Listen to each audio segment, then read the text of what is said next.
cuffs are off, man.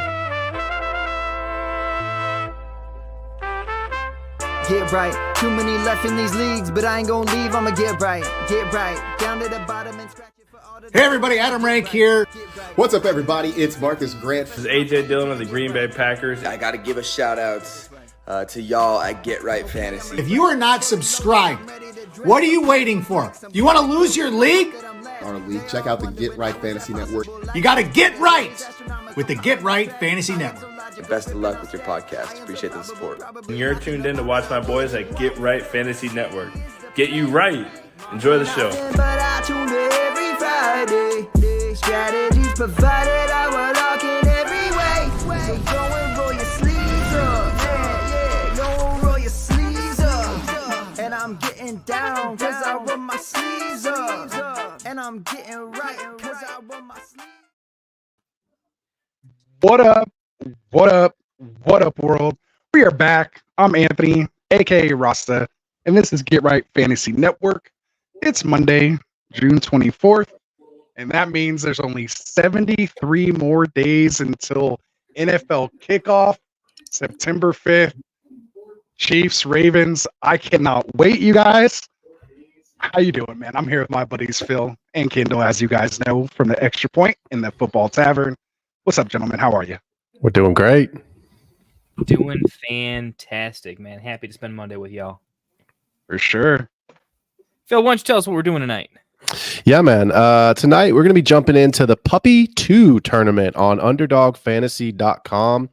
For those that don't know, it's a $5 entry with $100K. You heard me right. $100 grand to first place. Second place, not too shabby, $60K. And third place, pulling in just over $31K. The rosters tonight going to be 1 quarterback, 2 running backs, 3 receivers, 1 tight end, a flex, 10 bench spots, 18 total rounds. This is a 4-point passing touchdown scoring format, half PPR, 1 point for every 25 passing yards, 1 point for every 10 rush and receiving yards. The regular season is played weeks 1 through 14. Playoff weeks are 15, 16, and 17. Hopefully, we're all playing in week 17 and bringing home some money. Sir. Kendall, let the folks know, where to find you, and obviously for those that are new, what's Underdog Best Ball, Fantasy Best Ball all about, man? Oh, for sure. Kendall coming at you from the Fantasy Football Tavern. So Underdog, thank you for existing, by the way, Underdog. Yes. I personally love you. So Underdog really, they own Best Ball right now. One of the hot formats taking the fantasy football streets by storm. So the rules in its setup are very simple. For those that don't know, I know a lot of you do, but for those that don't, let's bring them into the community with open arms, right? So here's what we're doing. It's fun. It's simple. You draft your team like you would normally in a redraft league, but there's no season-long commitment.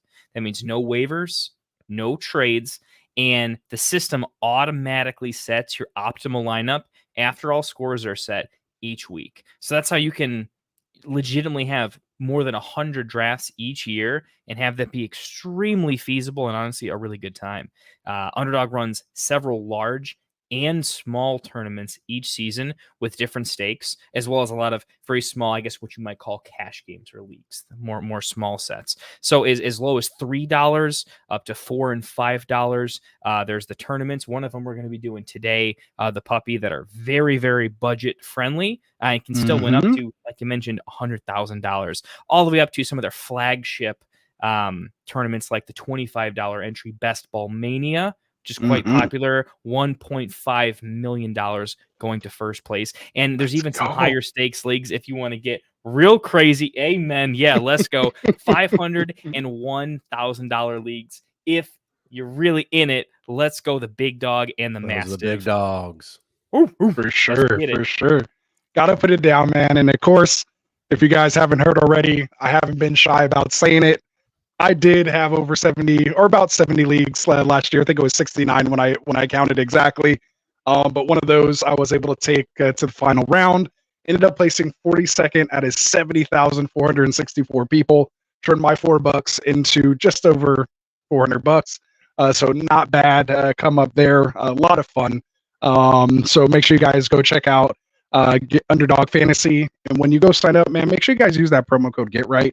Because when you do, not only are you going to get one of those free pick'em entries, you'll also get a 50% deposit match when you make your first deposit, up to $250 in bonus cash. So basically, you can deposit as little as $10 and get a $5 in bonus cash, or you can deposit the full 500, get the max 250 bonus cash in there. So what are you guys waiting for, man? Go sign up, download the app, visit underdogfantasy.com, and come hop in this draft with us. Bro, I'm waiting for Underdog to reset my account. I mean, I can't get this 250 promo anymore. If you guys aren't signed up already, it's free money, man. Go, dude. When I signed up, it was like $50, man. You got like 50 and you put 50, got 50. So go get you some extra $250 and win a tournament. For sure, take it down, man. That's what you got to do. So we're gonna get this thing started, man. Anyone here in the chat that wants to get in with us, hopefully the three of us get in here at the same time. We're gonna count it down like we normally do. So we'll give you guys a second here to get in there, open up your apps. If you need to make your quick deposit, just drop me a chat, let me know, hey, hold on 1 second, and let me try to get in there. But if not, the three of us will get in. We're going to go over, some common, terminology that's kind of used in best ball, kind of explain that a little more for anyone who's new. We'll get into kind of strategy and things like that as we kind of see the draft unfold. So without any further ado, you guys ready to get this thing started or what? Let's do it. I know that's why you guys are here, and I know Kendall has an early morning, so we're going to get this thing started, guys. So let's do it. We're going to pull it up. We have the Puppy 2 here, again, $5 entry, as you can see here. So what we're going to do is we're going to count it down. We're going to go 3, 2, 1, and then we're going to hit the button, and everyone will get in. So without any further ado, let's get this thing started. So good luck to all of us here getting in. Make sure you have like your location if you're on your phone on, just so you don't get kicked out or anything like that. So let's get it going. We got Victorious in here. He's like our new #1 fan, man. Appreciate you coming out, supporting the stream, my guy. And he says it's a bit late for us East Coasters, so he's like, you've been in that burning that midnight oil, Kindle. But that's what us degenerates do, man. Got to get in here and get this fantasy football stuff going. So here we go. So we'll count it down here. I know we're on a little bit of a delay, so we'll let you be that what it will. So we'll go 3, 2, 1, and click. So hopefully we'll all get in here. All right. So mine says waiting for 6 people. I've got 8 more. Oh, are we in 2 different ones? You guys both said 8. I'm at 6. I'm at 8. Yours says 6. Oh, no, I'm at 5 now. How many are you at? Okay, mine says 5. I'm at 5. I think we're all in. Okay. Let's go. See, that's the only good thing about doing it here a little late is we can all 3 kind of get in at the same time, because during the day, these things are filling very, very quickly. So we're down to 2 people now. I think we're one person to go. Yep, I think we're in the same one. Here we go, man. I'm already getting juiced and excited about this.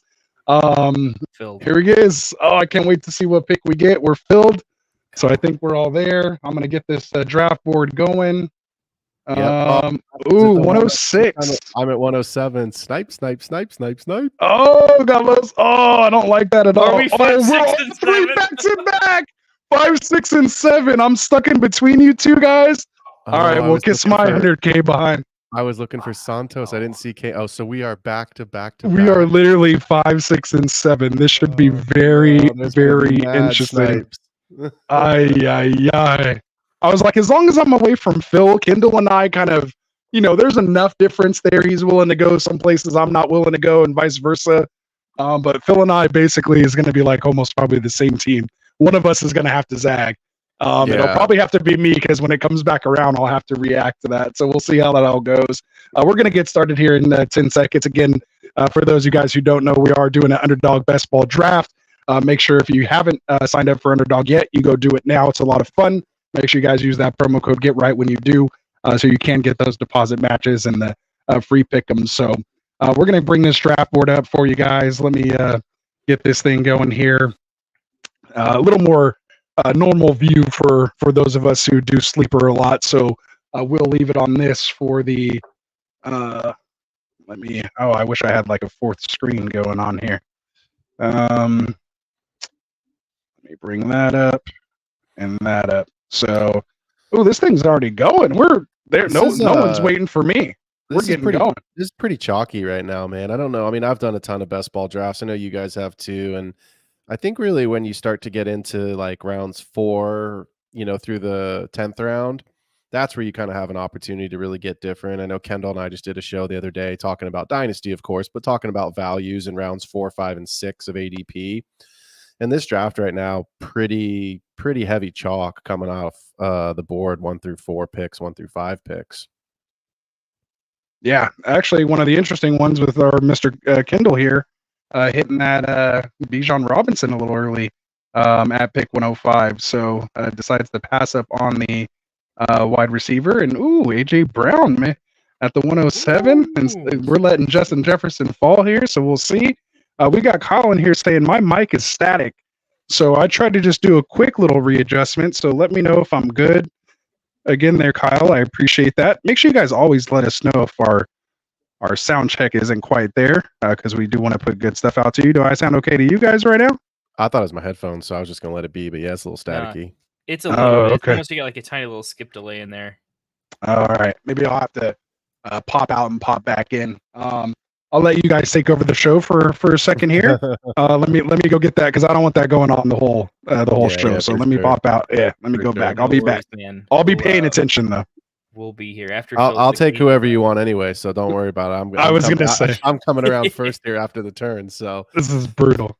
Yeah, it's gonna be fun. man. And we're all three in the middle too. So I saw a comment actually here, and I don't have control of the comments tonight because Rasta is hosting, but Victorious in the comments here saying being in the middle at 6, you're done for. And I'll be honest, man, I don't know that we're done for. I like to be a little more positive than that, but I will tell you being in the middle is a very difficult position to draft, right? You're not close to each of the turns.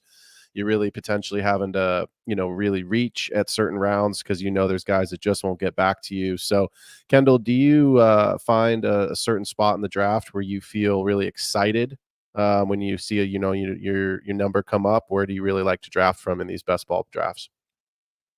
Yeah, actually, I think I'm seeing Vike's newest comment. I mean, I guess it's a compliment because he thinks being in the middle he's getting screwed because he's between me and you, and I could not be in more agreement of that. If I think our draft skills are where they're at, and we don't only think a thing. I think you and Rasta tend to think very closely in terms of how you like to draft, but player evaluations we're all very similar. So that does mean that from both sides, if there's a clear value, I get it and you get it, and Rasta doesn't. So yeah, I do kind of agree that he does not get any sort of safe quarter. So that's rough. My favorite spot to draft is at the 6th spot, though. 6, 7, 5, 6, 7, right along there. 8's fine too. I just don't want to be at a turn. I want to be in the middle. The way I draft, generally, if you're in the middle, it's better if you are a let value fall to you. If you can be a little more flexible, you like a few different builds, and you can make that work. But I tend to be a value guy. I'm a little less super loyal. I mean, I'm definitely a dynasty player, so when it comes to value, that obviously translates to the dynasty game. But even in the best ball, I'm open for, hey, this is a stack that falls to me that doesn't usually. So I still tend to be a value based drafter. My only hiccup is I just want to be in a spot where I can go some form of hero RB. Well, I mean, look, you took Bijan maybe just slightly ahead of ADP, and I don't have anybody that says, oh, man, Bijan Robinson's never going to be a bad pick. You know what I mean? Like, there's just no spot in the draft where I'm going to be upset by taking him. So, the hero RB, you can see Kendall starting here with Bijan Robinson, Rasta starting his build with Amon-Ra and JT, and then I'm starting my build with AJ Brown and Saquon Barkley. So, which you sniped for me, by the way. Well, I knew what was going to happen. Gosh. So now I have a feeling I know what will happen in round 3 coming back, but we'll see how it goes. But yeah, I'm with you, Kendall. I think in best ball, similar to Dynasty, actually, because I know all three of us, tend to heavily focus our shows on Dynasty. I think in best ball, a hero RB is a great approach because you're looking for ceiling performances. So why not give yourself a chance at somebody who's probably going to finish in the top 4, maybe top 5 of the league? Obviously, somebody who's going to have a opportunity to be the overall RB1, because wide receivers can score on certain weeks, you know what I mean? And at the end of the day, you're going to end up stacking a bunch of late round running backs anyway. My bad, Gator. My bad. He's been joining Frank and I the last couple weeks. Gator over at Club Fantasy, man. Appreciate you. Have you not introduced us yet, bro? Me and I was gonna say, hey, I know he's down to. I know he's down to come on, probably for sure. But he probably just got done with his show. Pops on over here right after. He's a degenerate just like us, man. Make sure you guys go check out Club Fantasy. I got to make sure I get their link down in our description. Big time friends of Get Right Fantasy over here, man. See, the love's all there, my guy. I had to bring my guys in. Frank's not here today. He's out in Nebraska, probably doing some fishing or something going on over there. Shout out to our boy Frank. So I brought in, called up the guys here with Kendall and Phil. But we'll get you back on again, Gate. You know that for sure, man. We'll see what's going on next Monday with you, and we'll get you guys on these guys shows too, man. So Gator's a great guy, man. Knows his stuff, and I love what he's doing over there at Club Fantasy. So, what else we got going on here, man? What are you guys thinking for this pick coming up here? Give me some insight, Kendall, so I know where I could go. Give me an extra 30 seconds here. Ooh, I think this is one of those great, such a great situation where like my hometown boys hit at a place in ADP where I can draft them and feel great. Oh, this please do, because I have another pick right there. We go. God, all right, good. I like that. I gotta be. I was thinking. I go hero RB because I hate drafting so many running backs. There's just so many I'm very, very off of. I'm a Notre Dame guy though, so Kyron in redraft is still a dude for me, but the injury scares are real for me. Cooper Kupp, I was seriously considering there. I'll throw it out there. I was very great best ball pick. Yeah, I took Hurts right now. He's getting slept on in best ball. I had to. I with what I've got going on with my build, I've seen and done so many of these underdog drafts. Hurts is going at the 3-4 turn, and I'll be honest. There's just I don't know. Oh, you got triple Philly. You got the triple Philly stack. Yeah, I was going to say I should have paid attention to that a little more. I had to get the Super Eagle stack going. So yeah, man, I got Super Eagles here. And look, it's an expensive build. You know what I mean? Like it's I mean, a roster for you with Amon-Ra. Obviously, for those that don't know, we're going to talk a little bit about stacking here in a second. But stacking basically referring to grabbing a quarterback with his number one pass catcher, either the tight end, if it's a Travis Kelce and Mark Andrews, or obviously in this case a wide receiver. So for you, I think one of the best stacks that I think is most affordable is that Jared Goff Amon-Ra stack. You can easily grab Goff late in the draft and still have a guy with QB1 upside and fill your roster with scoring performances from wide receivers and running backs. The Eagle stack's expensive, but I'm also really excited. I know I said this on my show last week. I'm excited about what Kellen Moore is going to bring to the Eagles offense. So in a best ball format, to grab AJ Brown, Saquon Barkley, and fill that quarterback with Jalen Hurts, especially in 4-point, where I'm going to get the rushing upside, it's expensive, but I'm excited about it. For sure. And as you guys saw on the screen, I was kind of scrolling down there to see Jared Goff's ADP about 125 right now. My pick in that round, which is going to be round 11. Yeah, which is not bad for your QB1 to have stacked with your wide receiver 1. You're gonna have competition. Going to be pick 126. So Gibbs Laporta out of and that's what I was going to say. So I may end up having to go around early. You may have to go around early. Yep. Exactly. And those are the kind of things you want to look at. Yeah. Fernie Way right here. He just grabbed Laporta. So I'll have to kind of figure out. So if that's 310, so that's my opposite round. So that means it's going to the right. So he's after me at 310. So at least I'll have a stack ahead, but I don't know where did Gibbs go. I got to find out where that is. And again, this is all the stuff that you guys got to pay attention to.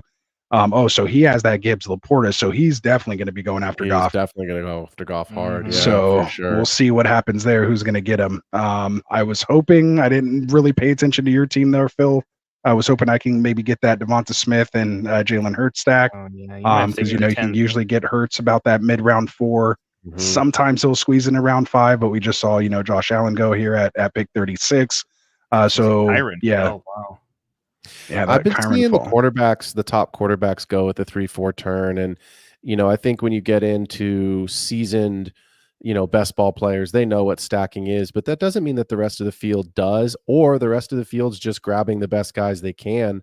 So, unfortunately, I've been sniped a handful of times on stacks that I'm like, oh, I should be able to afford this guy at such and such a round at such and such a price. And so that's why I took Jalen Hurts. Did I want to take him there? No. Obviously, would rather have a better wide receiver and then take a different player here. But, to me, I am on the clock here. To me, it's worth it to reach around early and say, you know what, I've got my Super Eagle stack, because that's really what's going to end up winning best ball tournaments. For sure. And depending on who you grab here, yep, that's what I was going to go with. To try build in that backdoor burrow stack, just in case. See if I can get any correlation there. So I think what I'll do here is maybe I'll pivot and try to go. I'll try to go Lamar Andrews here and see if I can maybe get that stat going. Yeah. And then basically I'm smashing wide receiver after that. I'm pretty much done with anything not wide receiver if I get Andrews in this next round. So Vike bringing up a really cool point, right? Is best ball different? You want to have the running back on top of the quarterback wide receiver stack. I don't mind it as much. I don't normally, if this is a dynasty format, I wouldn't want to have 3 of the same team, regardless of the offense, just simply because they can't score on the same play. But in a best ball format where it's weekly scoring, like I'll use my team as an example. You guys know I don't normally talk about my teams, but in this case, it is a good example because of the stacking. Jalen Hurts, Saquon Barkley is going to catch passes from Jalen Hurts. That's the key. Yep. Right. And that's the key. Is like Jahmyr Gibbs and Sam Laporta, Jared Goff on that team. I don't know what is that team Fenny or whatever, but like that would be a phenomenal stack to have, because it's going to increase the value of the quarterback while also giving you the points that you need for the running backs, in this half PPR format. So, it's interesting because I think like you see right next to Kendall there, Patrick Mahomes and Travis Kelce stacked up. That's a phenomenal stack to have.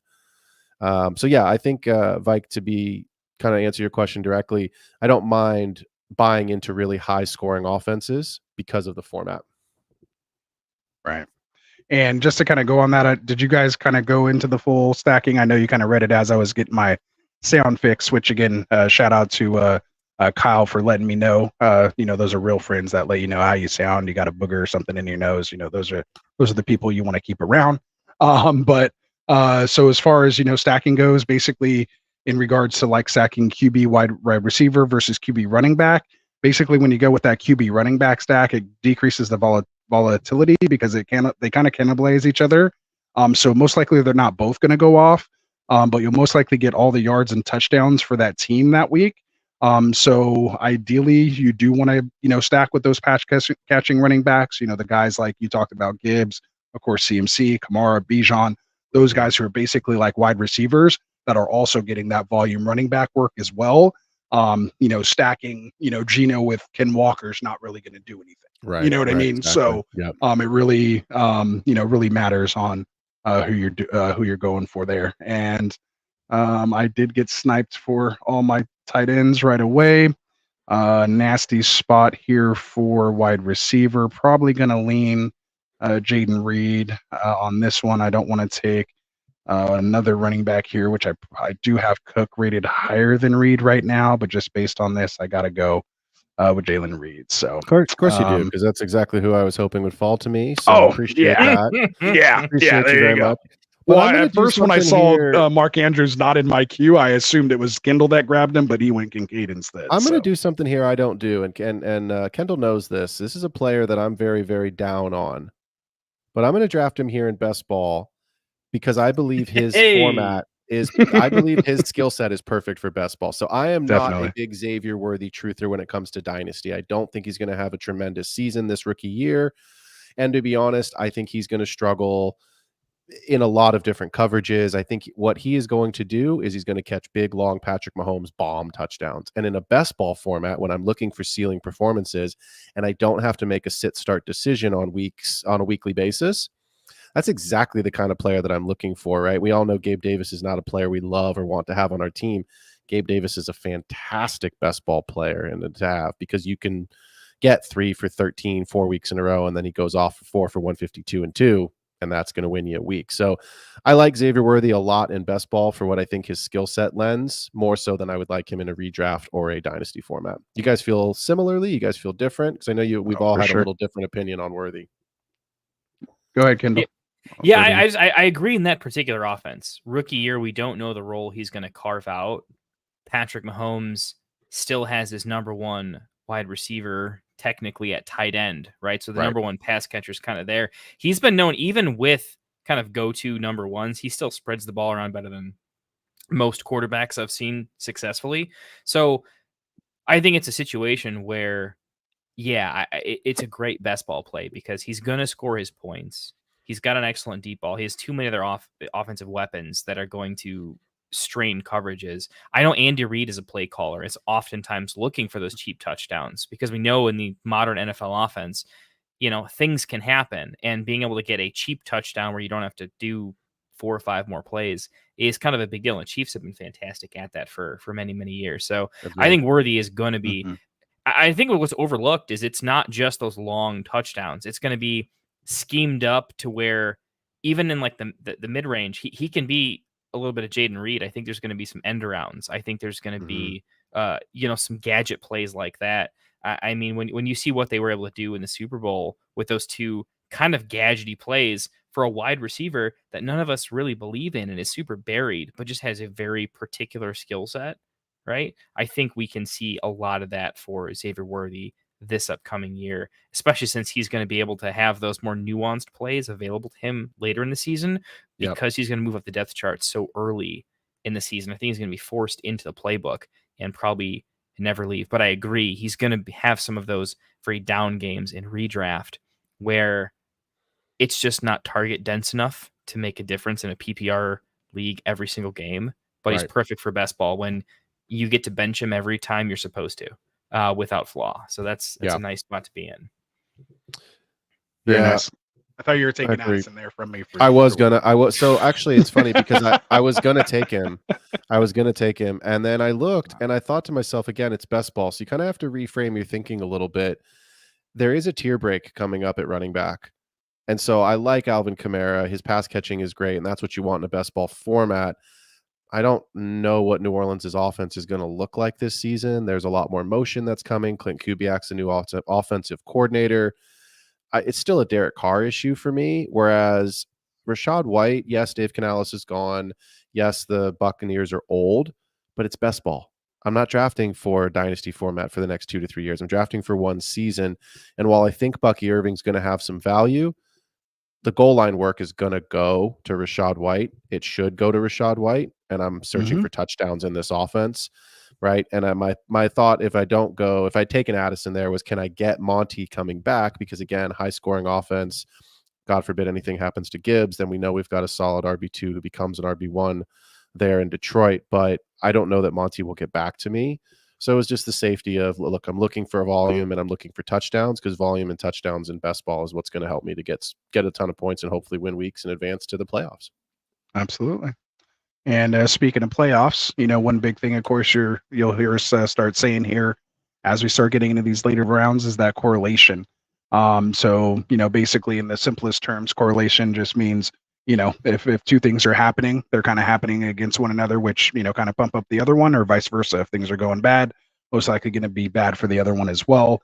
So not only do you have to worry about, week 17 correlation, which everyone will hear about because you're trying to get the most upside for that week 17. So you're looking at, that Detroit San Francisco matchup, that Dallas Philly matchup, which Phil's all over right now with that Philly stack.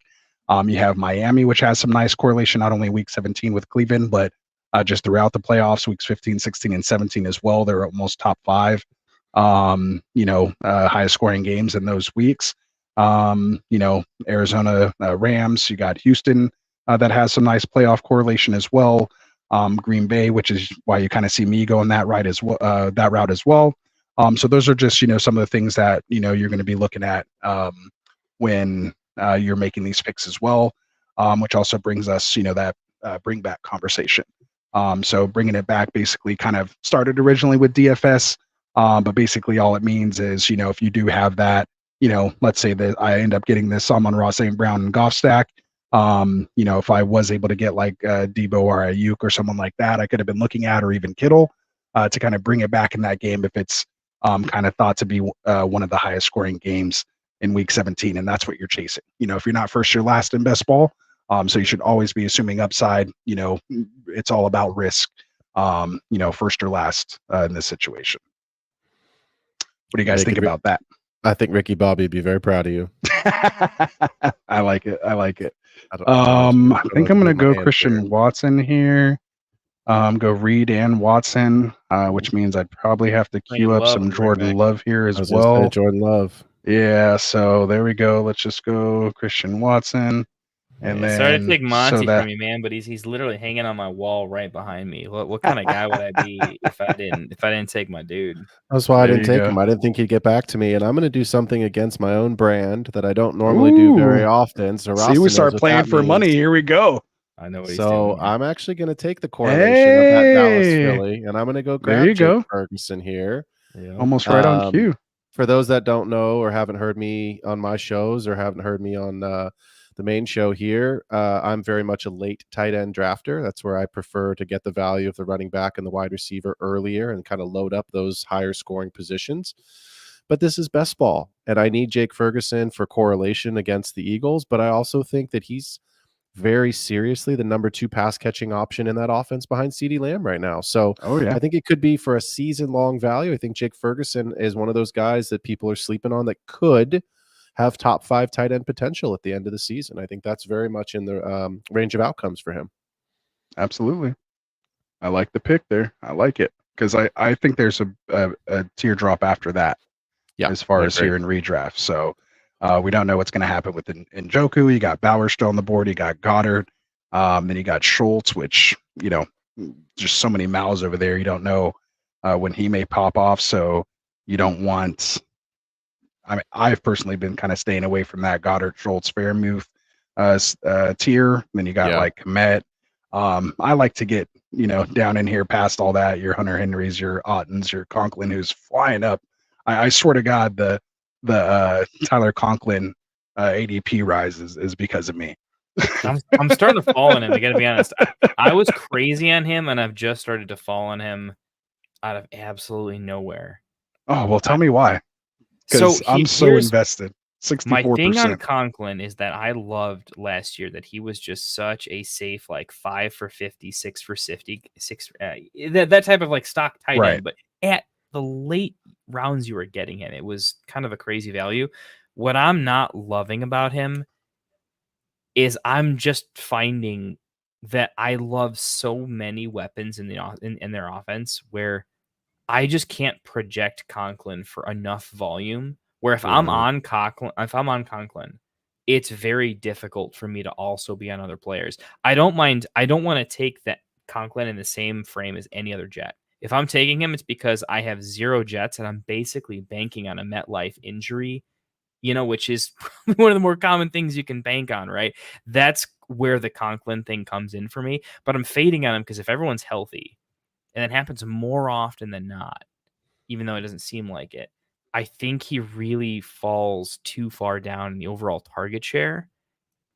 Rodgers does love his tight ends, but I'm just saying I've lowered him in my rankings a little bit and started to include a few more shares of Noah Fant and Cade Otton as opposed to him, just to balance it out a little bit, because I do feel like Mike Williams in MetLife, like there's no way he stays healthy for 5 minutes, right? Right. But I like the MetLife just edition in case something crazy happens. Mike Williams could be playing bubble soccer and he wouldn't be healthy. You know what I mean? Like it's just his body, man. Gosh, it sucks. I left Jordan Love there for you. I didn't have a reason to appreciate take him, that. I mean, I had T. Higgins, and I wouldn't normally take a second quarterback this early, but I didn't love the wide receivers in this range. Honestly, I think a lot of them will get back to me because this is a big running back pocket that we're kind of sitting in right here in this 8th round. I did read my own screen correctly. And I've done enough of these now. I kind of know how the board falls. So I knew this big running back pocket was coming up. It's coming. Yeah. So I think there'll be some receivers that come back to us here on the turn. And this is where we can really start to find some value. For sure. Yeah. And that's why it's so important to get that 5th wide receiver kind of before the 7th round. Kind of the history will show you the most successful best ball teams. You're drafting those wide receivers. You're getting at least 5 within round 7 or round 8, depending on how else you go. Obviously, going with a hero RB build for me. Obviously, once I took the unstacked Lamar and missed on the Andrew stack, I defaulted and went with the Jordan Love stack with Reed and Watson. So basically, that eliminates Goff. So I'm just basically giving Finwee or whoever that was that has that other stack going. Yeah. Done at quarterback at this point. I've invested 2 high picks, so I'm only going with the 2 QB build. Obviously missed out on that elite tight end, so that means I'm most likely having to go 3 tight ends in this build. I'm happy with 8 wide receivers, and then basically I'm just snatching running backs all in between all that. So I wouldn't be surprised if I kind of go with probably 3 or 4 straight running backs in my next 3 or 4 picks, while everyone else is filling out their 1Z positions and trying to fight over these other wide receivers that are here. Yeah, and it's a really good point that you bring up, right? Because I didn't do it. I didn't follow my own rules. Like I said, I was kind of breaking my own rules and going off brand a little bit tonight. But the statistics, Rasta, you're absolutely right, will show that the 4th wide receiver before the 7th round and your 5th before pick 100 is really what's going to have the highest correlation when it comes to advance rates to the playoffs. So I broke my own rules. I didn't do that, but simply because I went QB early and I went with the heavy Super Eagles stack. Obviously, exactly what I thought would happen, exactly who I thought would get back to me. I'm very pleased with that. So There you go. yeah, I figured he would get back to me. So happy to take Tyler Lockett there because, again, age in this format doesn't really matter. Sure, JSN from a dynasty perspective, we love JSN. We think he's going to be great, but Tyler Lockett's under contract. He's still the guy. Mike McDonald's got a new offense coming in. They're going to run a very similar offense to what the University of Washington ran, which is a more, obviously, we saw Penix last season, lead college football in air yards. So I think at the end of the day, you are still going to see, hopefully, Geno make some throws. There it is. And Victorious was asking you when you're targeting Caleb, but I assume he went off the board because he said, never mind. Yeah, I mean, to be honest, ideally, I would have loved Jaden Daniels in 9, Caleb in 10, but with like the hyper stack I'm going at, it's too greedy to take Jaden in a larger field tourney here.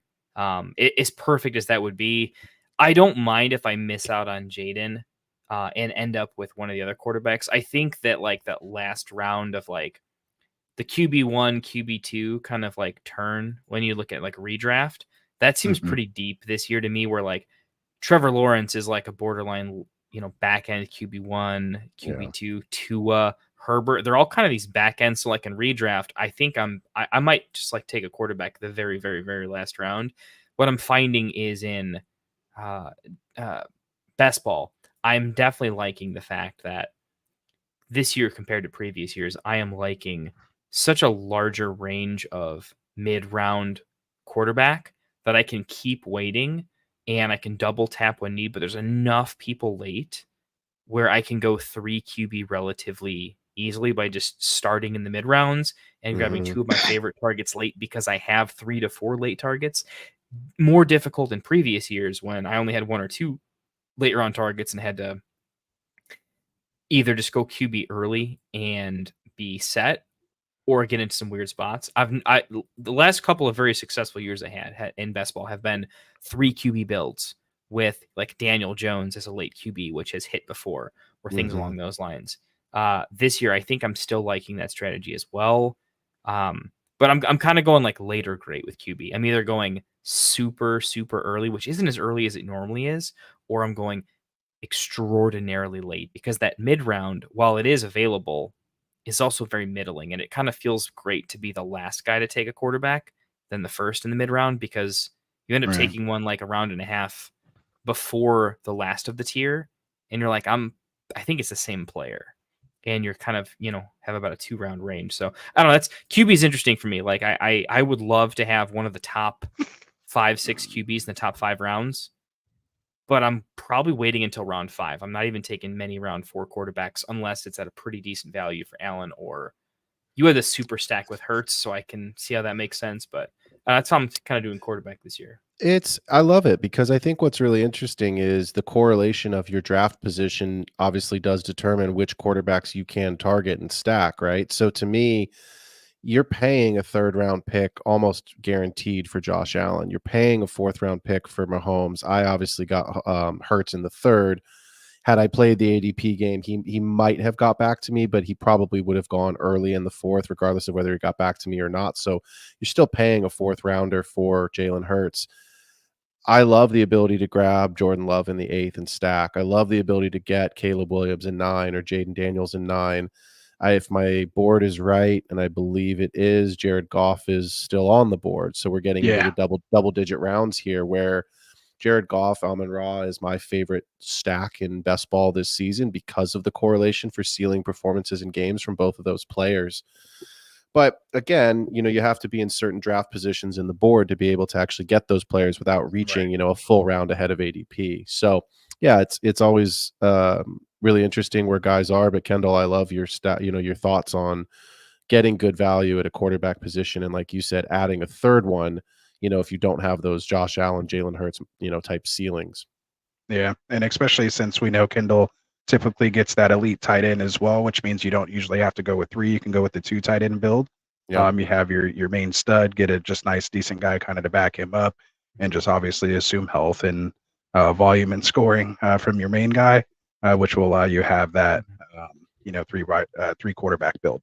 That's particular to only in 18 round though. I got to say in 20 rounds, I like the 3 tight end build a lot more. In 18 rounds, I tend to like the 2 tight end, 2 quarterback. Like I'm gonna have one of the two. I'm gonna have 5 tight ends / quarterbacks when you cut it down to 18. In 20 round, I love the ability that in one of those rounds I'm taking a late flyer at tight end for the most part. It's only in the 18 round where I like the early tight end, just because I think tight end, for me, the early tight ends are at a slight value, because the mid-range tight ends, I think when I look at ADP, they're a little bit higher than I would like them to be.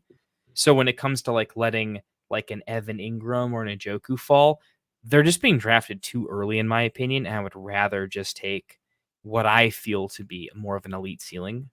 But again, I just want to make that point that that's 18 round specifically. In 20 round, I would much rather go 3 tight end and go late. Completely agree. I think one of the other things that's really it's usually super flex too on those 20 rounders, just so people know there's not like a 20 round 1 QB here on Underdog, at least. Maybe if it's just in best ball league somewhere else, but here on Underdog, it's 18 rounds for 1 QB and 20 for your super flex. So adjust accordingly. Go ahead, Phil. Sorry to cut you off. Well, no, you're fine. I was just going to say, I think one of the interesting things about the position is, were you targeting Justin Herbert? I wanted Ford. It was Kramer that actually got me. Not even I wanted guys, Ford in my Chase Brown pick, but I timed out and my queue was jacked up. Actually, I think Ford is a stupid value, and I meant to take him at 116. Yeah, I was really hoping. I almost took him last round actually over Tajay. But we'll see. One camp report that says Nick Chubb's behind schedule and he jumps 2 rounds. Oh yeah, that's why I'm trying to get as much of him as I can right now. Well, boys, this is going to be the extra point off-brand hour for Phil here, because I'm drafting players I don't like in Dynasty. Bring on Brandon Cooks. Oh, okay, Gabe Davis. No, that's a good pick. That's a good best. But this again, it's best ball. You have to reshape kind of your thought process here, because I don't want Gabe Davis on my Dynasty roster. I don't want a Super Eagles stack on my Dynasty roster. So at the end of the day, I'm looking for ceiling performances. And look, Gabe Davis, if he gives me 4 scoring weeks, that's exactly what I'm drafting him to do. So exactly. Yeah, very, very excited about that. So, sorry, the point I was going to make earlier was, about the tight end position, to kind of go back what Kendall was saying. There's guys that you just don't want to have in certain formats. In best ball, it's okay, because after the top 3 or 4 tight ends, everybody's got a chance to be tight end 5 through 10. You know what I mean? Like, there's so many guys that could easily finish as a quote unquote tight end 1. And while that's not good, in best ball, it's fantastic, because that's what you're after, right? So to me, that's not the worst strategy, to grab a middling tight end. Pat Freiermuth still on the board. You're not going to be excited about Pat Freiermuth in your weekly lineups that you have to set. You're not going to target him unless it's a great matchup in your DFS lineups.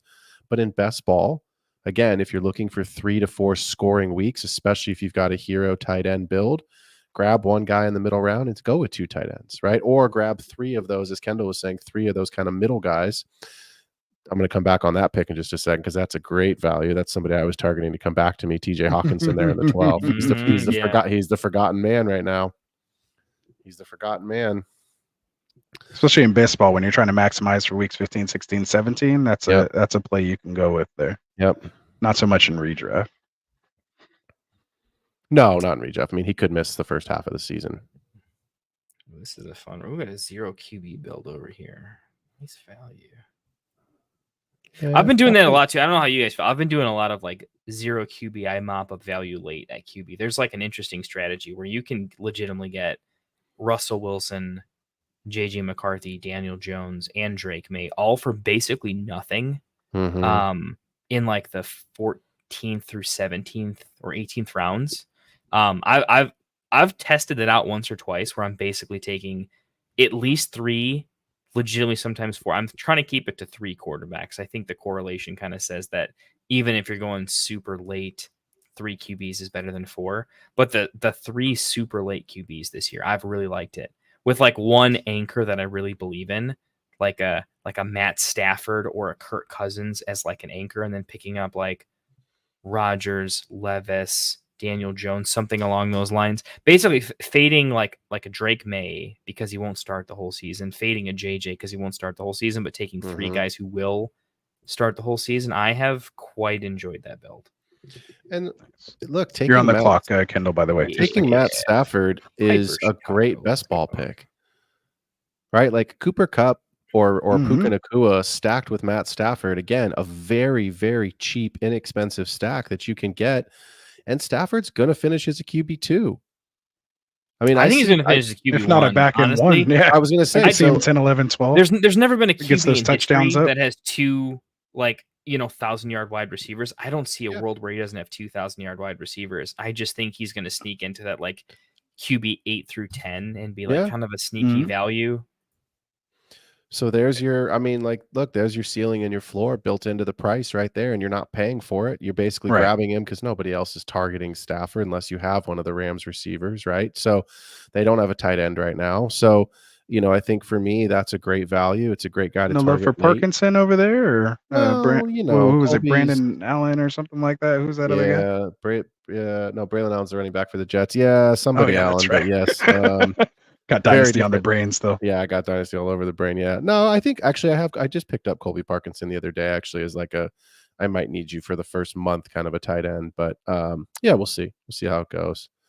But no, man, I think Puka and Cooper Kupp, and assuming Kyron's health, which is always questionable, Ty Chandler's a good pick.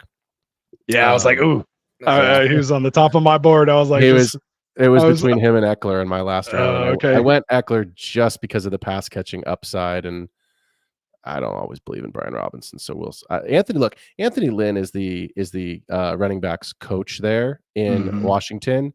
And for those that don't remember, Anthony Lynn loves him some Austin Eckler. So I'm not entirely sure that Brian Robinson's going to get the bell cow row that people think, and Austin Eckler has been relegated to, third down. It could be that way, but I'm not convinced yet. We'll see. Yeah. The thing you got to worry about is if Washington's trailing a lot, because that's what we saw last year between Brian Robinson and Gibson. Brian Robinson was basically literally a top 5 running back every week that Washington was close in a game to be able to keep him on the field. But if they got behind early, it was basically the Antonio Gibson show, and he was running back 37 or later. Russell, can you scroll down a little bit? Oh yeah, no, good call. Glad someone's watching it. Yeah, it's so nice. We've got people like they're like watching, man. Victorious is into it. Love it, man.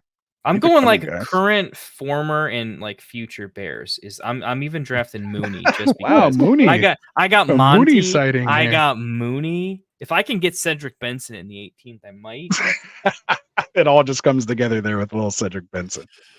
Man, I was really, really hoping that Jermaine Burton. I didn't think he would, but with my Bengals correlation there, that would have been nice. I have Higgins and Burrow, so I'm fine. But I was really hoping that he'd make it back to get a super Bengals and super Eagles stack. So yeah, I kind of had to go Bateman there to just get a little Lamar stack. I don't mind Lamar unstacked, obviously being 4-point passing touchdown. Got a rushing quarterback guy who could finish, top 5 or even QB1 overall. So So let to me get the ask you Bateman guys hype this. there, but I still got a Devontae Walker queued up there as well. Just I to was going to say obviously- Tez Walker's when I have Lamar, Tez Walker's like my 16th, 17th round. Like I'm going to make sure I grab him every time. Oh, yeah. I want to ask you guys this really quickly because obviously we all want to stack, but it just doesn't always work out that way. Or maybe you're not double stacked. In this case, like some of our teams are here. Who are your favorite quarterbacks to play naked? Anthony Richardson. Yeah, that's Yeah, the he's easy one. one. That's the Basically easy your one. rushing quarterbacks. Your Anthony If he Richardsons, throws your 10 passes, I'm Kylers. very happy with it. Yeah. Your Kyler, Jaden Daniels is a guy you could potentially take on stack there as well. Obviously, Lamar, Jalen Hurts. But again, with Hurts, you should be able to pretty much grab a stack, even if it's with Goddard late. Like you Right. should be able to get something there. He shouldn't have to go totally naked. Yep. Right. And Exactly. again, same thing with like Lamar. Like as soon as I grab Lamar early, trying to go for that Lamar Andrews stack, literally Tez and Bateman were in my queue for a route Sure. this time. Sure. I feel like I'm okay with some like later guys unstacked. Like I love Stafford. Stafford's just one of my favorite QBs this year, but oftentimes, his top end wide receivers are fairly in demand. It's hard to stack them sometimes. Because if you're looking for a value at a position and not reaching for it, it's going to be difficult. But Stafford's probably one of my more favorite unstacked players, just because I do like that.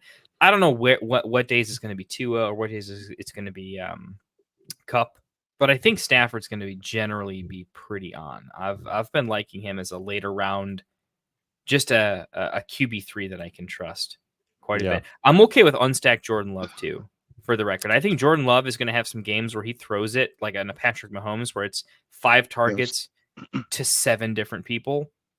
And it's just one of those, his optimal game is oftentimes better unstacked because no one player is going to have a big game with the way they have so many offensive weapons. I like Love as my favorite early round unstacked. Yeah, he was going to be mine. And I think actually what's interesting about Love is you can stack him with Kraft or with Musgrave late on. So even if you miss out on the Green Bay wide receivers, or you're just saying, like, look, I'll take Love because I know the passing volume and the safety is going to be there for him. But 3 touchdown games. Yeah, exactly. It may not be Christian Watson's week, or it may not be, Dontavian Wig. Like there's too many mouths to feed. Obviously, Love's the player you want in Green Bay.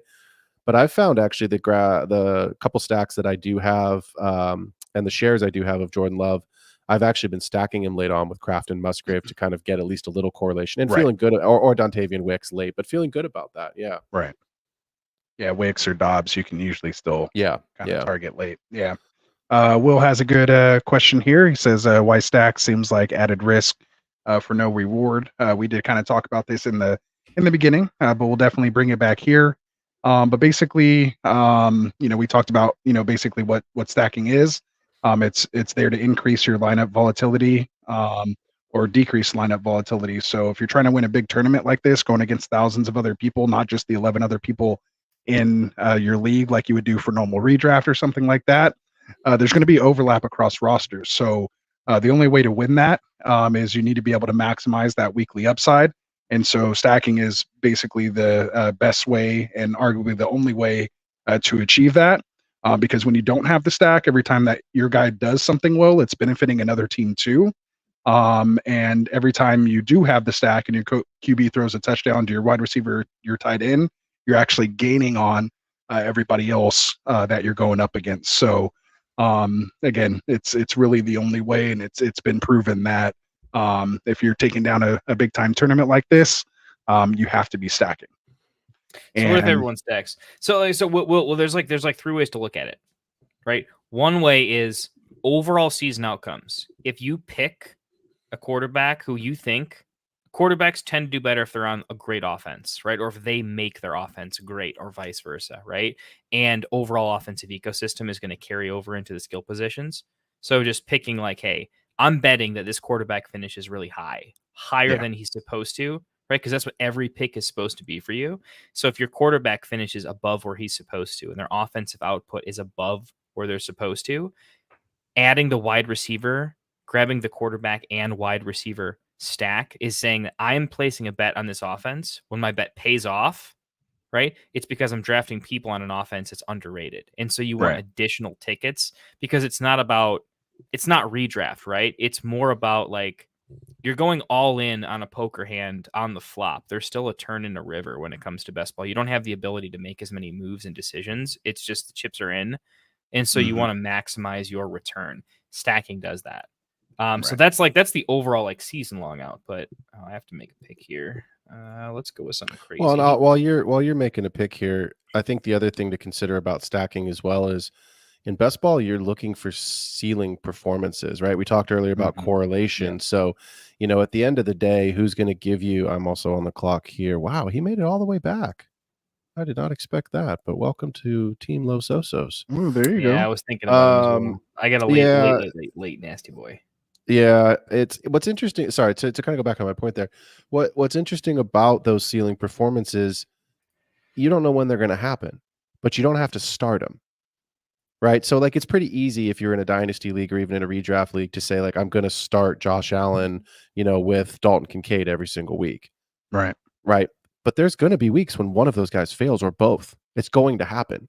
But in best ball, it doesn't matter because you're going to get the spike weeks, and that's really what you're after. So what you're basically saying, and I know Victorious had a comment right above Will's there saying, I'm a dynasty only player, but it sounds like best ball is about as much upside and stacking as possible. That's exactly right. So while you want to be stacked at the same time, I really feel great about the teams when I leave a draft that are double stacked.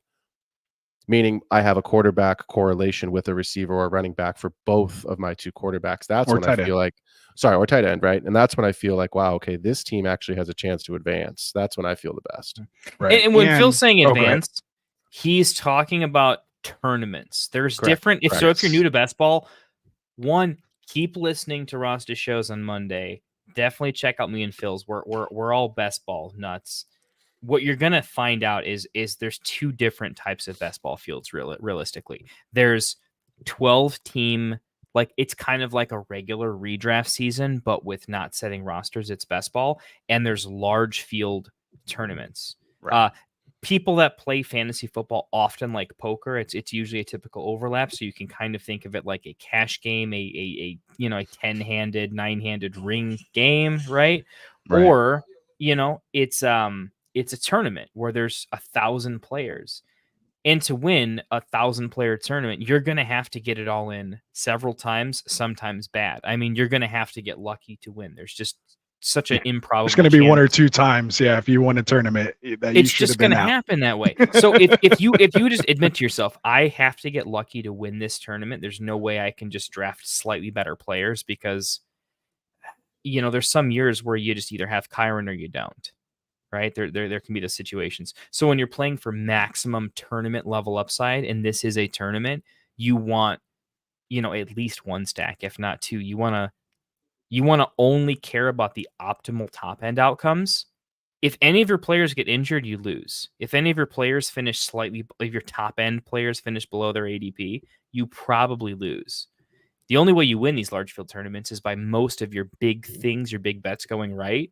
And stacking is saying, I'm going to stack my big bets on top of each other. When I win everything. When I lose, it doesn't matter. I can't lose harder than losing. Yep. So I can't believe you just took McMillan there.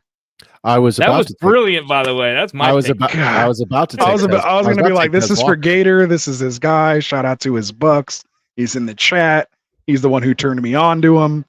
And I was about to say, this one's for you, and then Snipe City. I was waiting for Kendall to finish talking so that I could go, Rasta, I'm about to take Tez Walker from you. And then I was like, no, I'll be a nice guy. Because I do like Jalen McMillan a lot, actually. I like Jalen McMillan as a late throw, dart throw here. But yeah, man. Jones went. Oh, that was brutal. That's one of those ones where you're like, oh, no one's taking this guy. Like, I'm reaching, but someone else reached a little bit more than you. It wasn't too bad of a reach. It was only about 5 packs. If I took Wandale earlier, I would have taken him. I like the late Wandale Daniel Jones stack quite a bit. I have so many of these gross late stacks after going Caleb Justin. But that's the thing about best ball, man, is it doesn't have to look sexy. And I think there was a couple of tournaments last year that I advanced in, and I didn't end up winning because Gino got hurt. But I ended up taking a lot of shares of Goff stacked with Amon-Ra, and obviously he finished very, very high last year. They both finished really well last season. And I took a lot of Geno stacked with Metcalf because I paid up for Christian McCaffrey and Justin Jefferson and some of those guys at Right. the 101 to 103 type There he is. ranges. Yeah, so it's look, it's best ball. You don't have to go and set your lineup each week. You don't have to look and go, oh my God, do I really have to start Daniel Jones this week? Like the weeks that you're going to go, oh my God, Daniel Jones did something. You're like, oh yeah, best ball. I have him in best ball. And you're going to be excited about that. So. Right. Well said. Well said. If my team wins, if it's because if my team wins and the Bears aren't good somehow, this is gonna the late Broncos / Pittsburgh stacks that I'm working with right now feel so gross. Oh man. What kind of Denver? So you got the week 17 Denver at Cincy. You have Denver at this whole team Chargers, is just all Chicago. week If 16. the Bears are great this season, I'm gonna hurt some people. But if the Bears are what they usually are, we're in trouble. Oh, Russell Wilson. I was looking for Russell Wilson because I was like, what do I have left that I can stack? I was like, Russell Wilson's got to be on the board. And then there he goes. I know. I did try to correlate that Cincy game. Now I'm hoping. Oh, do I want to take Tez and an 8th receiver? Or do I go for Jatavian Sanders? I need the tight end. We'll see if Tez I was going falls to take back to me. Jatavian. I was like, we'll see if he falls back to me. He's going right now. He's not falling back to you. All right, that was my chance. He's going right now. I know there was no way Sanders was coming back. Yeah, you gave me a whole round, so I appreciate that. I did, and I took that. And to be fair, I took Ben Sennett in 15, so I was done at tight end after that. So now it's just late round dart throws at wide receiver for me. Dang it! I guess I can leave Kincaid Kmet as a. That's why I took him, because I can leave him. Very nice, very nice. All right, last round, nasty boy. Who do you guys like as your 18th round pick? What are some favorite dart throws? Who's your Puka? Who's your Kyron? I'll start. I have 2, and they're disgusting, and they make me want to go take a shower. But that's the point. I know, but these are like really gross. I like Alexander Madison and Clyde Edwards-Helaire, and I said that intentionally like that. I like CH a lot there. I think look, they're both going to be in situations where they're the clear number 2. CH right there. But if anything happens, they're on high. Well, the Raiders maybe not, but like Clyde's on a high scoring offense, and he's going to get touchdowns. So do I want Clyde shares anywhere except best ball? No. But in best ball in the 18th round for my last dart throw, why not? And the same goes for Alexander Madison. Like everyone is convinced that Zamir White is going to be this like RB1. He's going to be the guy, and he is going to be the guy for a while. But you have to remember, Davis. That's Davis written all that's over the ceiling. Like that's exactly right. Like Alexander Madison was the new hotness last year, and nobody wanted him, and rightly so. Right? And I know we're dynasty guys, and we talk a lot about dynasty, but people were stoked to have Madison, and it crashed and burned. And it wouldn't shock me if Zamir White, who finished on freaking fire over the last 4 or 5 weeks of the season, has a good season. I'm not shocked. If he crashes and burns, I'm not shocked.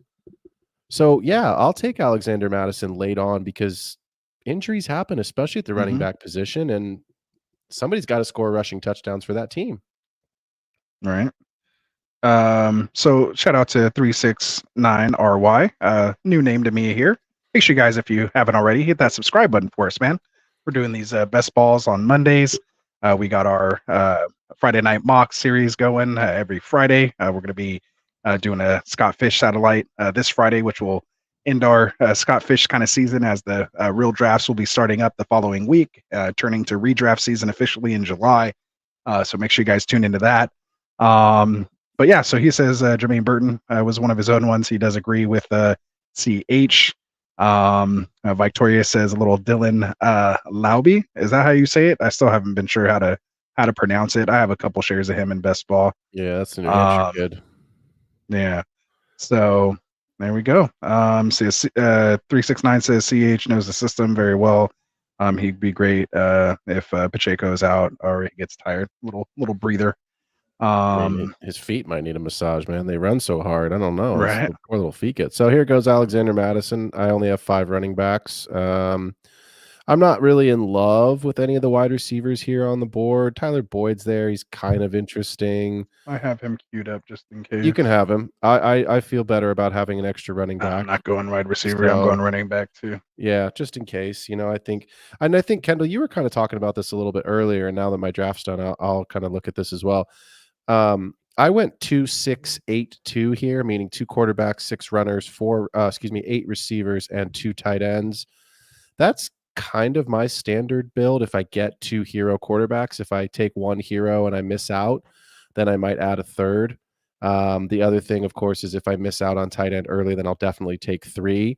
But I'm absolutely trying to end each draft with 5 to 6 running backs and 8 to 9 wide receivers, because that's where the most volatility and the most scoring should come from for my roster. Yeah. As long as I get that 5th receiver in before like the 7th round, then I felt like I've invested enough in that wide receiver position to where I feel comfortable with 7. And that leads to my 2-6-7 3 build that I did here. I'd say that's typically my kind of favorite because I usually go with that hero RB. And again, if I miss out on that elite tight end, that's the only time is if I'm able to still get my 5th wide receiver plus my elite quarterback plus my elite tight end, then I can go with the 2-6-8-2.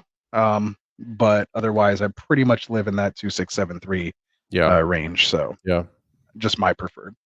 And I'll kind of alternate sometimes between either 3 quarterbacks or 3 tight ends, but I never go 3 and 3. No, agreed. You're losing a roster position. And I think that's a really good point to bring up as well, as listening to you talk there, Rasta. If you sacrifice at one position, add another, you know what I mean? And I think that's the key for me in some of my builds is I don't normally go 2 high value quarterbacks as early as I did in this draft. So I knew I needed to get to 8 wide receivers because I was sacrificing, especially with that Rachaad White pick. I felt like there was a tier break there at running back when I could have easily taken a better, higher profile wide receiver. So I knew I needed to throw an extra wide receiver on the end of the roster at the end there as well. So there you go. So we wrapped up this draft here. Kendall, I see you deep in thought over there. How you feeling about this team? I gotta be honest, I like it a lot. All right. I feel like on first impression, I always look at like, okay, what's my like build, right? Because when we do a lot of these drafts, Ross, I know you do a lot of these. Phil, I gotta do some more of these. I know you're a complete dynasty guru, the sharpest auction drafter I know. I don't know how much best ball you do, so we gotta link up on that. Yeah, I was gonna say he's been getting into it. We haven't like traded takes on best ball enough to like feel each other out. Yeah, that's gonna be kind of fun to do. But generally, I want to look at like, okay, what's my build order, and then compare that to like my other like general builds. And I don't know about you guys. Whenever I have like, if I'm kind of punting a position, not really punting, but definitely going later. You're like, all right, so I went late. Do I still like my lineup even though I went late there? And does the rest of it like look adequately like high level? And I think I got the stacks that I kind of wanted. I like the hero RB. I think Chase Brown is a little bit weird for me. Him and Moss in the same roster is kind of weird. Read us your team. Yeah, okay. So here, I was gonna do that right now. Yeah, let me bring it up. Pop it up there, man. I can share my screen too. Yeah, I have my phone because I did mine from my phone. I think this is about the best I can get it. So he went with the 3-5-8-2 build, and go ahead. I'll let you read it. Oh, I'm not even. I thought I was sharing it on the screen, but I'm looking at myself. There you go. So it's over here in the right corner, but that's the biggest I can get it. All good, man. So yeah, I got you there. At QB, I got Caleb Williams, Justin Herbert, Russell Wilson. This is a heavy Bears lineup. Caleb Williams kind of is my lineup. Herbert and Wilson as QB 2 and 3. So a 3 QB build. RB, it's a hero RB build. Bijan, and then Monty, Zach Moss, Chase Brown, Tyrone Tracy, 8 wide receivers. 72 picks in between running backs for you there. I'd say that's a hero RB. Well done. Yeah, that's again. That's why I reached a little bit for Bijan in the beginning over ADP. I took him over JJ. I do that, and I said it in a few videos. I do that not because he's higher in my rankings. It's because I detest 99% of running backs. I want to go hero so I can just wait and just not be in a position where I have to. And it allows me to do the wide receiver things that I want and need to in this format. Wide receivers went with 8. Devontae, DJ Moore, George Pickens, Rome Odunze, Darnell Mooney, Malachi Corley, little WKU love, Marvin Mims, and DJ Chark. So some chalk up top and then some dart throw deep ball threats between Mooney, Corley, Mims, and Chark are all kind of deep ball gadget guys. All guys I like in best ball, hoping one of those guys gets a touchdown per week. Tight end, I have Kincaid and Cole Kmet. So hyper bears stacked up, late round backdoor stack with Justin Herbert, and I've got I'm triple stacked at QB. So I'm like all the way stacked at Caleb. I've got my late best ball stack of Herbert and Chark in an open wide receiver room, which I like a lot. And then I've got the Pittsburgh, Russell Wilson, George Pickens, high upside, high risk, high reward stack, and some serviceable RBs. So that's me. What do you guys have going on? Very nice. All right, let's give you a shot here. Let's look at Team Los Osos. So I went with 2682, and the reason I only went with 2 is I feel really solid about having 2.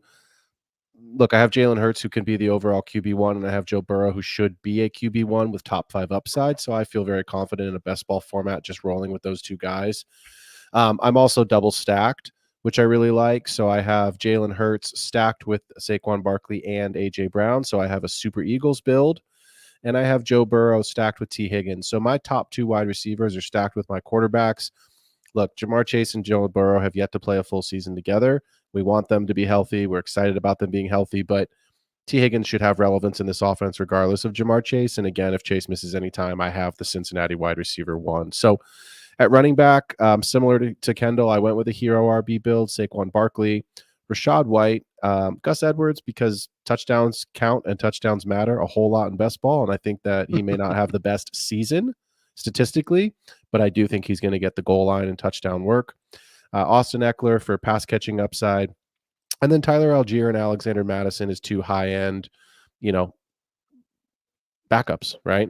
Handcuffs, if you will. Handcuffs, if you will, exactly. So at wide receiver, A.J. Brown, T. Higgins as my 2 top receivers. And then obviously Xavier Worthy, Tyler Lockett, Gabe Davis as my deep ball, big play guys. And then Roman Wilson, dart throw, Jalen McMillan, and Don Vontaze Walker at wide receiver for the rookies. You can still tell he does dynasty a little bit there. A little bit. Yeah.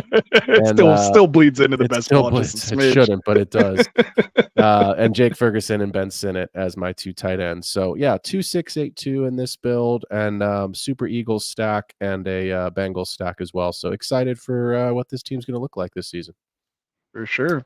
I like if Burrow does his hey, and by the way, I'm actually just Patrick Mahomes light. Like I got this, and he does a QB2 season. Like I think there's such a with your team, there's such a clear path to like a victory, which is like a simple Bengals stack at QB tight end can be just enough to get you to an advance rate. I like that about Burrow this year as it's weird to say Burrow is a cheap top 3 quarterback. Yeah. But he really kind of is, because in best ball, you don't care about the downside.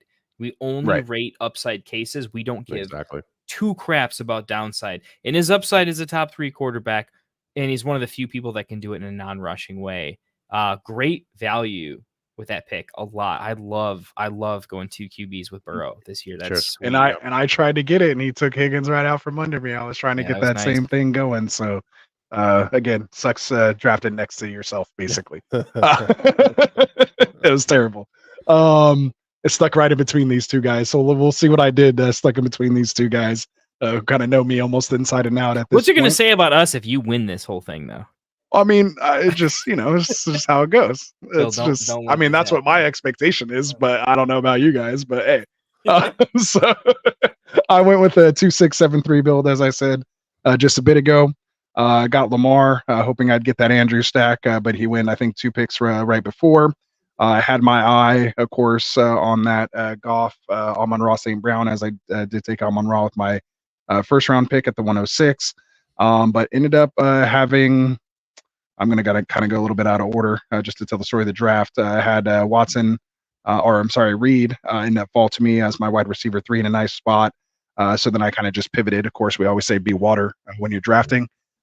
So I kind of pivoted off that. Obviously, when I seen that other guy stack, thinking I'm going to fall with him, I didn't want to have to take Jared Goff. He's already a value pick in general. That's what you like about him. The fact that I would have to reach around early just to guarantee me getting him. I liked kind of, I was looking for somewhere else to potentially pivot there. So that's when I went with the Green Bay stack. So Felt comfortable with those two quarterbacks, investing pick 43 and 91.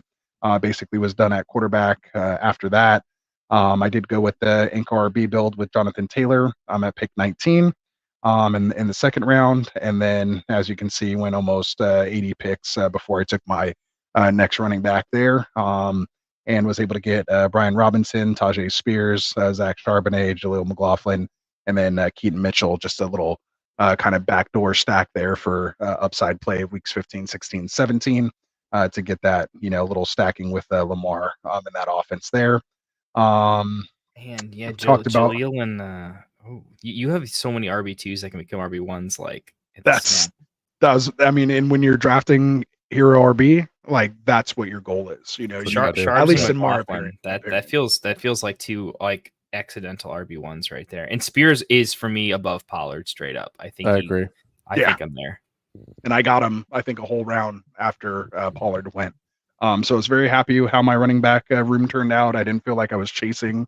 They all kind of fell in good spots for me where I got them. Wide receivers, I feel very comfortable there. Amon Ra, Devonta Smith, Jalen Reed, Jordan Addison, Christian Watson. I got a little bring back there with Amon Ra by grabbing Ricky Pearsall here. And then was the dynasty guy. You guys are like 20, 23, 24 years old. I just, I grabbed a guy just in case. You never know if Ayuk doesn't go there, and might be an opportunity for a pop-off week. I think he's going this month. It seems like it with what came out today. I was telling Phil this the other day. I'm calling it right now. Ricky Pearsall he's a first rounder in the draft, so it's very different. But for me, he's my this year Puka. Ooh, okay. Yeah, well, hey, makes me feel even better. Got him here. So I was very happy with that pick. I didn't think he would get past Phil, honestly, because Phil's usually been the big guy on Pearsall. Or he convinced me to be in on Pearsall, and I was going to say, or is that you, Kendall? Any draft for it, and he did the worst thing he could have, which is talk me into him. Oh, okay. So then, then I just brought it back with a little Bateman stack here. Like I said, as soon as I went Lamar and missed out on Andrews, I had Bateman kind of queued up. I was either between him and Tez, who I probably should have went with, but I just still have this affinity for Bateman for whatever reason. And hey, I'm going to root for guys that I like. And this is his, as they call it, the Jobu year, either put up or shut up. I keep seeing his highlight plays, man, when he's healthy and he's right. And with that cannon that Lamar has, that connection could be so sweet. Obviously, they didn't bring anybody else in to that wide receiver room, just Zay Flowers, who's basically, kind of the slot guy. Just in my opinion. So to have that vertical threat and Bateman and what he can do after the catch, just, I just hope it comes through. I reached for him a little early. I know pick 150 is going at 164. I just didn't want to, miss out on him there.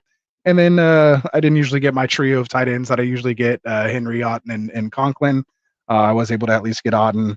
Got a little stack there with Kraft. And then just grabbed a potential starting tight end here. And Jatavian Sanders. So, I prefer them not to both have a week 11 bye, but I don't really pay too much attention to bye weeks in best ball. So, no. So there we go. That's it. That's it for me. So that'll pretty much start to wrap up our Monday night best ball draft here on Underdog. Anything else you guys want to add on to that before we get the heck out of here? And what do you guys think? Ready to end this thing? Yeah, man, this was a lot of fun. I'm glad we all got in. I was a little like, all right, what happens if like we're talking about your draft or like we're drafting on our own here, which would have been still fun, right? It would have been still good, but yeah, it was cool. Knock on all the wood around you, because so far we've been lucky enough to have, even when we had 3 people on the stream, again with Gator here. He likes my Sanders. Well, and back Sanders to pick there, back to back. Yeah, and then to have us at 5, 6, 7 was that was pretty interesting. So I'd like to see what happens if we were all spread out a little bit on how the teams we got to do a few more of these. Come together. Oh, for sure. That's not all together. So there we go. So other than that, man, before we get out of here, of course, I got some other. I'm not going to go into all the reads. It's already a little late. I want to get Kendall out of here, but of course, I want to give you guys the opportunity to tell us, or the new people who may not know who you guys are, where they can find you, what you guys have going on here. And let's go with Kindle first. Let me bring you up on a full screen here, my guy. Oh, appreciate it, my man. Well, hey, if you like the way I think about best ball, I love best ball. I love Dynasty. I consider myself more of a draft specialist. I really like just drafting in general. I think I'm pretty decent at it. But come check me out over at the Fantasy Football Tavern. We're gonna be doing lots of mock draft content, both Dynasty. We're gonna do some Underdog Best Ball, and then some redraft coming up, as well as a lot of Dynasty buy low and sell high content. Still new to the YouTube game, but we're having some fun with it. Everyone's been super nice so far, and that's big shout out to you, Rasta, and the Get Right Fantasy Network folks. They have been super great to me and Phil. But come check us out. I think we're putting out some pretty cool stuff. We got some collaborations coming up, some different content where we're going to do some Dynasty debates coming up. I think you're pretty quick. Yeah, I can't wait for that. Yeah, we'll let Phil Classic and Rasta battle it out. Should be a great time and a chance to meet some of the guys I haven't met yet in the Get Right crew. So looking forward to it. But come check me out, Fantasy Football Tavern. There you go. Links in the live chat right now. If you guys are watching later, go down in the description. The links are there as well. And without any other further ado, let us know where we can find you, Phil, and what you got going on. Yeah, so you can see up in the top right-hand corner here. I just changed it up. You can find me. Perfect. See? Yeah, see, you know what I'm doing here. You got it going on. You can find me on Thursday nights, 7 p.m. Pacific time, The Extra Point. I'm also on Spotify and on Patreon. So for those who are more into the podcast game and a little less for the live YouTube, check me out there. But the Extra Point is just all about finding the little differences that help us make the playoffs and win championships. So we're going to focus pretty heavily on Dynasty. I do a lot of auction startups. That's one of my big specialties. And I think a lot of folks are really excited about auction content. So we just did 2 auction draft shows over the last 2 weeks, and then had a couple of review shows to kind of talk through those. I won't have a show this week or next. My daughter's birthday is Thursday, and obviously next week, July 4th. Happy birthday. Thank you. So I'm going to take the next 2 weeks off of the live show, but I will have podcast content coming out in lieu of the live show. So again, Thursday nights, 7 p.m., The Extra Point. You can find me on Instagram. And then again, if podcasts are more your thing, go ahead and help support on Patreon and, of course, on Spotify. There we go. Well said. Like a professional. You guys are awesome. Love that we connected, man. So happy to have you guys here. I Get Right. Just giving us that extra piece and continue to grow, filling in that dynasty void that we have. We were all kind of just big redraft guys over here. So to bring in 2 dynasty experts like this, we're doing this here for you guys. So make sure you guys are hitting that subscribe button for all of us here. We're having all the content for you. Come hang out with us. As we said, we're doing these mocks. We do have our mock draft tournament of champions coming up as well too. We're only a month away from that. I can't wait for it as well. And then of course, as I guess I got to get a little bit of a read in there, just to recap with everybody again here. Make sure you use that promo code Get Right if you want to jump in these Underdog drafts with us. It's like it's the first time I'm doing a read or something over here. So yeah, so make sure you guys check it out, man. Again, appreciate you guys for spending your Monday nights with us here. For all of us over here at Get Right, man. For Classic Mike, for Frank, who's out in Nebraska fishing or doing who knows what, having a good time. Very envious of him doing that. So shout out to you, Frank. Wish you were here, my guy. Of course, for Dustin, for Tycoon, and of course for these 2 wonderful gentlemen up here above me. We appreciate you guys. Tune in on Friday. We will be doing that Scott Fishbowl satellite draft here on Underdog. It's the charity league. So if you haven't seen it, make sure you go check it out. I think the top 500 people will actually win their spot into Scott Fishbowl 15 next year. So there's a good opportunity to get in that way. Make sure you are signed up at scottfishbowl.com for all of that. We did our golden ticket giveaway last Friday, which was awesome. The guy who did win actually had got in earlier that day on a wave. So Pat Joyce, who was the second place guy, was signed up. He was in there, got his invite within a few hours. So he's in there. So we'll be tracking his team, and he's actually doing a live draft in his hometown. So it was awesome that it went to him. So we'll be following with him. You have the whole Get Right community behind you, Pat. If you're watching, man, make sure you let us know how your team turns out, man, and we'll all be rooting for you. So yeah. So anything else you guys have? Are you ready to ready to close up shop here tonight. It's like 4 a.m. Kendall's got to be up and go I to know. work in like 2 hours. So yeah, He's like, just brush your teeth and just head straight out. I got a suit ready to go behind me. I'm just gonna throw on. He's ready to go. For sure. Love it. All right, guys, man. From all of us over here, have a great night. We'll see you guys here on Friday. Peace out. Wanted to write fantasy is the play. Marking nothing but I tune every Friday. Strategies provide.